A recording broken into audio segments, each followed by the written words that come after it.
Welcome. In front of me is a Samsung Galaxy Flip 7 FE, and today I'll show you how you can enable power saving mode on this phone.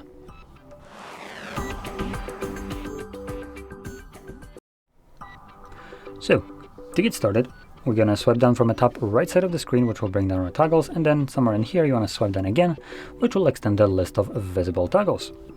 Now, between those toggles, you should have your power saving mode visible somewhere. For me, it's right over here. Once you see it, you can just simply tap on it. As you can see, it gives you a quick message what will be changed, and it automatically becomes enabled. So that's how you can enable it.